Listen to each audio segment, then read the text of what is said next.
열왕기하 16장 1절에서 9절까지 찾으신 줄 알고 저와 함께 교독하겠습니다. 르말랴의 아들 베가 제70년에 유다의 왕 요담의 아들 아하스가 왕이 되니 나이가 20세라. 예루살렘에서 16년간 다스렸으나 그 주상 다윗과 같지 아니하여 그 하나님 보시기 정직히 하지 아니하고 이스라엘의 여러 왕의 길로 행하며 또 여호와께서 이스라엘 자손 앞에서 쫓아내신 이방 사람의 가증한 일을 따라 자기 아들을 불 가운데로 지나가게 하며 또 산당들과 작은 산 위와 모든 푸른 나무 아래에서 제사를 드리며 분향하였다. 이때 아람의 왕 르신과 이스라엘의 왕 르말랴의 아들 베가가 예루살렘에 올라와서 싸우려 하여 아하스를 에워쌌으나 능히 이기지 못하니라. 당시 아람의 왕 르신이 엘랏을 회복하여 아람을 두르고 유다 사람을 엘라에서 쫓아내었고 아람 사람이 엘랏에 이르러 거기에 거주하여 오늘까지 이르렀더라. 아하스가 아수르 왕 디글랏 빌레셀에게 사자를 보내 이르되 나는 왕의 신복이요 왕의 아들이라. 이제 아람 왕과 이스라엘 왕이 나를 치니 청하건대 올라와 그 손에서 나를 구원하소서 하고 아하스가 여호와의 성전 왕궁 곳간에 있는 은금을 내어다가 아수르 왕에게 예물로 보내 같이 있습니다. 아수르 왕이 그 청을 듣고 곧 올라와서 다메섹을 쳐서 점령하여 그 백성을 사로잡아 길로 옮기고 또 르신을 죽였더라. 아멘.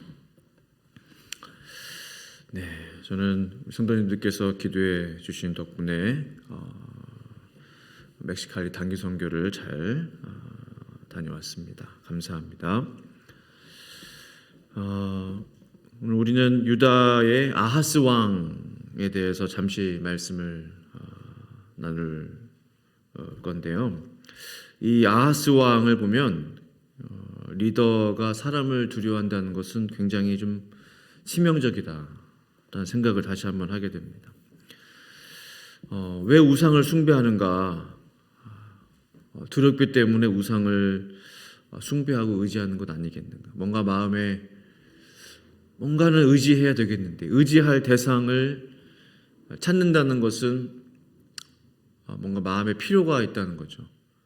뭔가 마음이 약하기 때문이죠. 뭔가 공허하기 때문이죠. 그럼 이런 질문을 할 수 있죠. 그럼 하나님을 섬기지 왜 우상을 섬기는가? 그것은 당장에 눈앞에 보이는 그 두려움들을 이기기 위해서 눈앞에 보이는 우상을 찾게 되는 거죠. 그러니까 하나님은 영이시기 때문에 보이지 않잖아요. 근데 보이지 않는 하나님을 섬기려 하니까 너무 힘든 겁니다. 눈에 잡을 수 없고 만질 수 없고 볼 수 없고 느낄 수 없고. 근데 우상은 볼 수 있고 때로 만질 수도 있고 뭐 경험할 수 있는 거죠. 금방. 그러니까 사람들이 당장의 두려움들을 이기기 위해서 눈앞에 보이는 우상을 섬기게 되는구나. 그러니까 눈에 보여야 뭐 섬기든 말든 하지. 눈에 보이지 않는 신을 어떻게 섬기겠느냐. 세상 종교들의 특징은 보면은 눈으로 볼 때도 보암직합니다.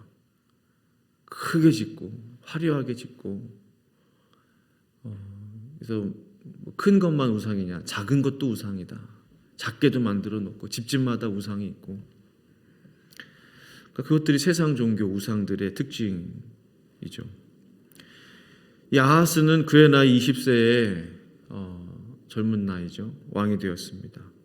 남유다 왕이 되었는데요. 그는 젊은 시절부터 우상을 섬겨왔습니다. 16장 3절을 보니까 이스라엘의 여러 왕의 길로 행하며 또 여호와께서 이스라엘 자손 앞에서 쫓아내신 이방 사람의 가증한 일을 따라 자기 아들을 불 가운데로 지나가게 하며 했습니다. 자기 아들을 불 가운데로 지나가게 하는 정말 이방인들이 우상을 숭배할 때 그런 인신제사라고 하죠. 그런 인신제사를 행했는데 이 남유다 왕 아하스가 이제 그 일을 행했던 것이죠. 두려움으로부터 구원받기 위해서 자기 아들을 희생시키면서 결국 본인이 살겠다고 제사를 드린 거 아닙니까? 하나님과 대조적이죠. 우리가 믿는 예수님과 참으로 대조적입니다. 하나님께서는 나를 살리시고 우리를 살리시기 위해서 하나님 당신께서 사시기 위함이 아닙니다. 우리를 살리시기 위해서 자기 아들을 십자가에서 희생시켰다면 사단은 세상 종교는 오히려 두려움에 사로잡힌 사람들 또한 때로는 두려움을 사람들에게 넣어줘서 본인의 아들, 본인의 딸들을 죽게 만드는 참으로 교활하고 악랄한 그런 존재입니다. 하나님의 사랑과 참으로 대조적인 아하스는 산당에서 제사 드렸습니다. 다양한 방법으로 제사를 드렸어요. 말씀을 보니까 4절에 또 산당들과 그러니까 인신 제사뿐만 아니라 산당에서 제사하고 작은 산 위에서 모든 푸른 나무 아래에서 제사를 드리며 온 남유다가 어떤 분위기예요? 완전히 제삿날이에요. 쉽게 말하면 우상 숭배하고 산당에서 제사 드리고 작은 산에서 모든 나무 아래서 우상 숭배하고 그런 사람이 바로 아하스. 이 남유다 왕이 어떻게 이렇게 될 수 있을까? 이 다윗의 왕조잖아요. 이 다윗의 왕조에서 어떻게 이런 사람이 나왔는가? 참으로 의아합니다. 북이스라엘이면 조금 이해는 돼요. 상대적으로 북이스라엘 왕이 조금 더 우상 숭배 열심히 했고 먼저 망했잖아요. 또 정말 나쁜 왕 아합도 북이스라엘 왕이었고 남유다에서 어떻게 이런 왕이 나왔을까? 참으로 의아한데요. 그가 두려워했던 건 뭐였나? 그러면 무엇이 그로 하여금 이렇게 우상을 숭배하게 했을까? 그 원인이 있을 거 아니에요.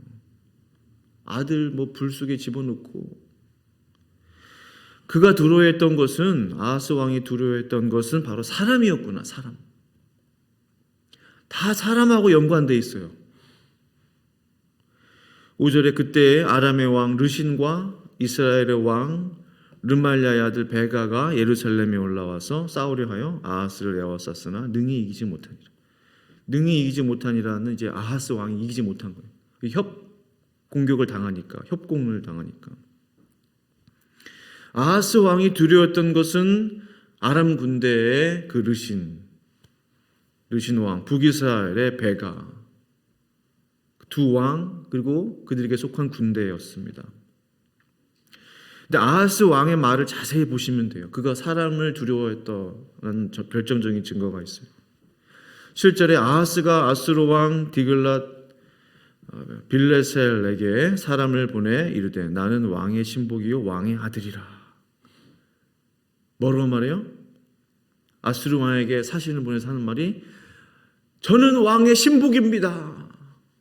저는 왕의 종입니다. 딸랑딸랑. 왕의 아들입니다. 신복을 죽이는 왕은 없잖아요. 정말 충신이면 아들을 이렇게 잘못도 안 하는데 죽이는 왕은 없잖아요. 그러니까 신복이고 왕이 되면 내가 저 아수르 왕의 아들이 될 수만 있다면, 내가 신하가 될 수만 있다면 그렇게 해서라도 난 살겠다 이겁니다. 나를 살려주소서. 이제 아람 왕과 이스라엘 왕이 나를 치니 청하건대 제발 좀 나를 좀 도와주세요. 올라와 그 손에서 나를 구원하소서라고 사정을 합니다. 얼마나 기가 막힌 노릇이에요. 그의 나이 20세의 왕이 되었죠. 어쩌면 그는 어떠한 시련, 연단 그런 것들이 없었기 때문에 마음이 강하지 못했는지도 몰라요. 그러니까 왕으로서 준비가 되지 못한 사람은 이렇게 좀 표시가 납니다. 그러니까 뭐를 의지해야 되는가? 마음이 강하지 못한 거예요. 그러니까 사람 의지하고 사람 두려워하고, 사람을 의지한다는 것은 동시에 사람을 또 두려워하는 거죠. 남유다 왕이 명색이 다윗 왕조 왜 한 나라의 왕이 다른 나라 왕의 아들이 되겠다고 청하니? 아하스는 지금요, 보면은 아수르 왕이요, 그들이 나를 치니 나를 구원하소서. 그러니까 뭐 우리 백성을 치니 우리 나라를 위한, 내가 죽게 생겼다. 나예요. 자신의 염려예요. 내 목숨 하나 구원하는 것. 그것이 이 아하스 왕의 소원이었던 것 같아요. 철저하게 혼자 살겠다고 아들을 불 가운데로 지나가게 했던 왕.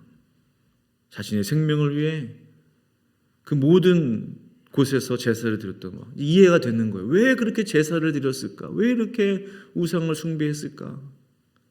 두려움이구나, 두려움. 더 나아가 그가 어떻게 합니까?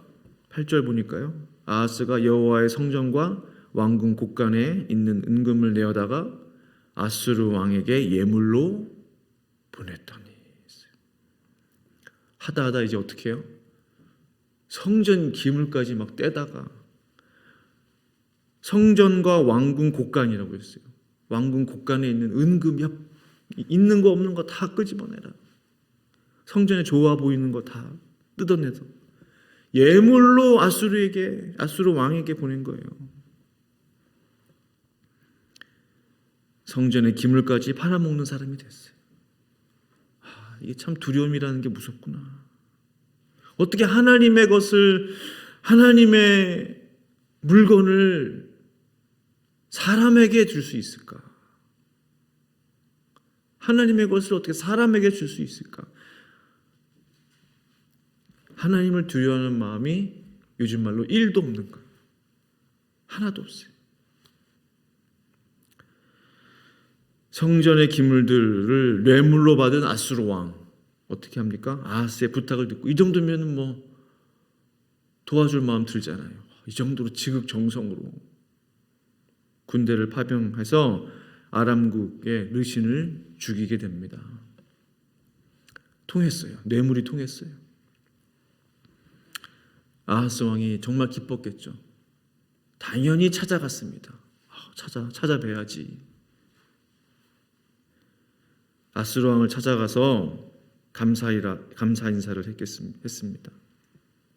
그리고 그 아하스 왕이 이상한 행동을 해요. 10절에 아하스 왕이 아수르의 왕 디글랏 빌레셋을 만나러 다메섹에 갔다가, 10절에 보시면 거기에 있는 제단을 보고 아하스 왕이 그 제단의 모든 구조와 제도의 양식을 그려 제사장 우리야에게 보냈더니 했습니다. 자, 무슨 말이에요? 다메섹에 갔다가 제단을 보고, 제단이 이 아수르 왕께서 섬기는 우상을 숭배했을 거 아니에요. 이렇게 우상을 섬기는구나 보고서 나도 따라해야지. 나도 똑같이 해야지. 하나님의 명령에 의해서 건축된 하나님의 성전이었어요. 근데 세상 신을 섬기는 제단을 가서 보고, 이거 좋아 보이네, 저것도 좋아 보이네, 우리 거보다 낫네, 그대로 도면을 그려다가 제사장에게 보냈다는 사실이에요. 얼마나 그 마음이 급했으면 빨리 우리도 이것을 도입하자. 얼마나 멋지냐. 세상 것이 참 아름답다. 그 제단의 모든 구조와 제도의 양식을 그렸다고 그랬어요. 아주 디테일하게.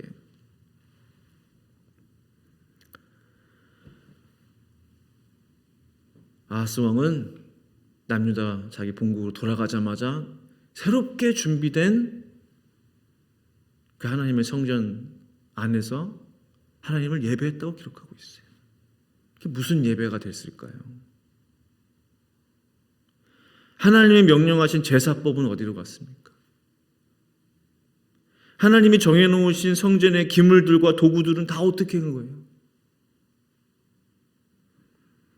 아하스 왕은 하나님의 법을 버렸습니다. 하나님을 버린 거예요. 아니죠. 더 정확하게 말하면 하나님과 세상신을 같이 섬긴 것입니다. 종교 혼합주의입니다. 쉽게 말하면 교회가 이렇게 있는데 여기에 불상도 하나 이렇게 한쪽에 있고, 한쪽에 이상한 그림도 있고, 코끼리 뭐 힌두교 그림도 있고 십자가도 걸려 있고 그런 모습 아니에요 지금? 종교다원주의잖아요.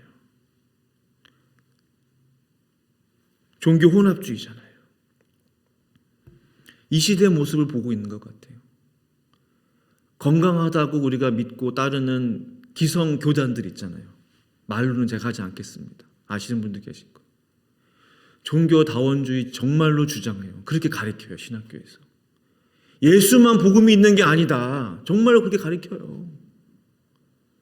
실제로 믿는 목사님들 굉장히 많아요. 다 올라가다 보면 하나에서 만난다는 거예요.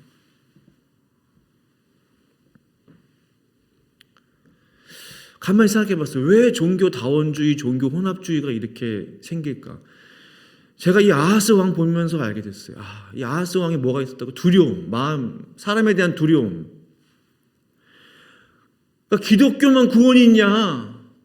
그런 말 옛날부터 들어요. 근데 이게 사실이잖아요. 예수만 구원이 있단 말이에요. 어쩔 수가 없어요. 인간적으로는 다른 데도 구원이 있었으면 좋겠어요. 때로는. 근데 그렇지 않단 말이에요. 예수 구원, 예수 복음. 멕시칼리에서 이렇게 우리가 전도했어요. 솔로 헤수스. 오직 예수. 솔로 헤수스. 이 시대는 솔로 헤수스를 부인하는 시대예요. 아하스 왕이 그렇게 했습니다.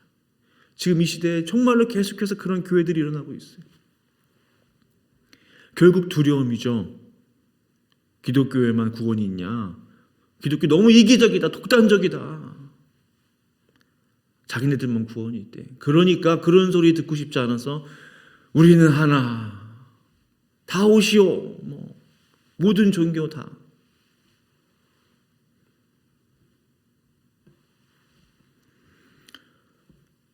아하스 왕에게 이러한 사람에 대한 두려움이 있었기 때문에 모든 신을 다 섬긴 것입니다. 그렇죠? 신당에서도 제사드려, 산에서도 나무에서도 또 하나님의 성전에도 이런 거 저런 거 다 끓여드려. 모든 신을 다 섬기는 거예요.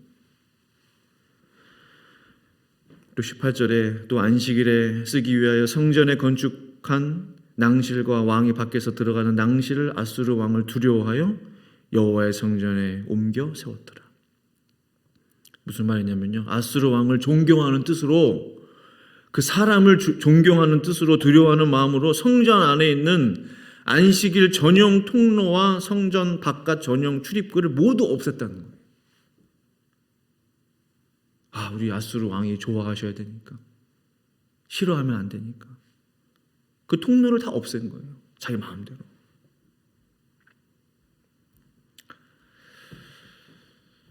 사람을 두려워하면 이렇게 되는구나. 정말 우상 숭배자를 뛰어넘어 이렇게까지 사람이 악해지는구나. 우리의 모습을 돌아봅니다. 말씀을 마무리하면서 제 자신을 돌아봐요. 나는 무엇을 두려워하는가? 나에게는 아하스 왕의 모습은 없는가? 나는 오늘 누구의 눈치를 보고 있는가? 내가 하나님을 정말로 경외하는가? 그 질문 앞에 예스 대답이 안 나오는 거예요. 내가 사람을 두려워하는구나. 사람의 눈치를 보는구나. 하나님 말씀하신 대로 해야 되는데